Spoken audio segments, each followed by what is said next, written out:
McConnell. Thank you, Mr. Chairman.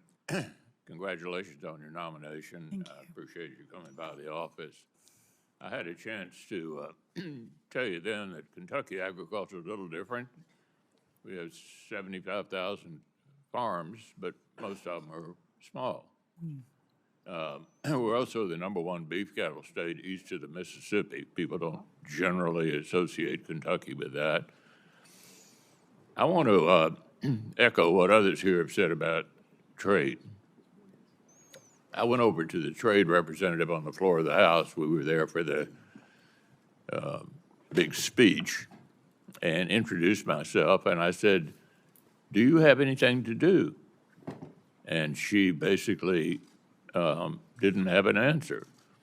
It seems to me that trade has sort of become a word for a lot of Americans that implies exportation of jobs. In Kentucky, we think of trade as exportation of products, and it's an extremely important part of what we do. I think both of the candidates in the last election sort of shied away from this issue. As others have said, give us some hope that maybe we can get back in the trade business. We would need Trade Promotion Authority, which we currently don't have, but I'd be interested in your thoughts further about this.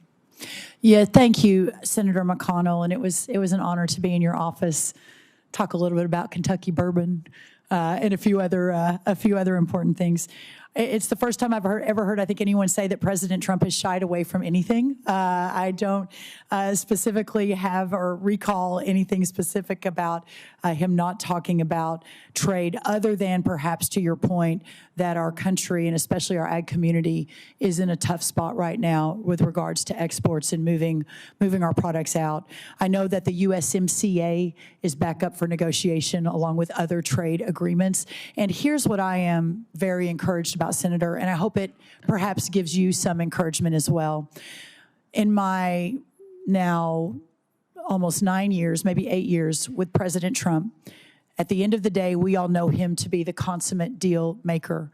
And I believe that that skill and that intense focus on making deals for his people, not only for America, but for the ag community that supported him at 90% since really the very, very beginning. I think 338 counties out of 344 agriculture counties voted for him.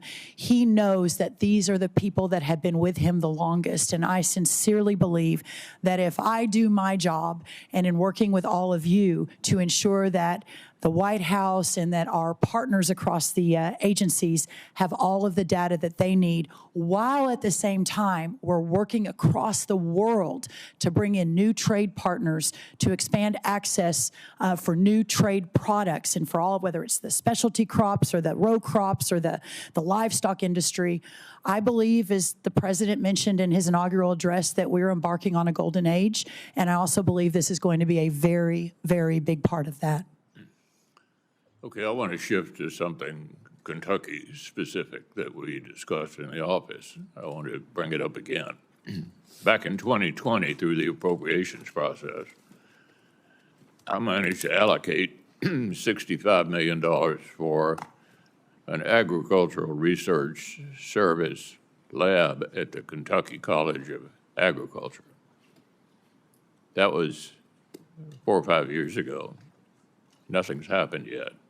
So what did happen? Well, there were a number of different regulatory tripwires that got injected into the process.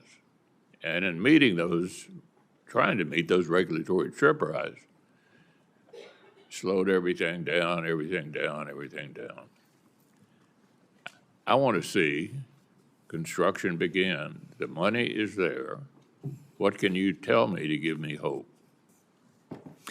We did discuss this, and again, another passion of mine that has been mentioned is my love for Texas A&M and the ag school and the research facilities. I am really excited to get knee deep, waist deep, neck deep in these facilities across the country. And I know we also had discussions with some of the other senators on this committee that they have some similar concerns with some different facilities that they would like to see move a lot more quickly. Senator McConnell, I commit to you that we will immediately begin digging in on what is happening.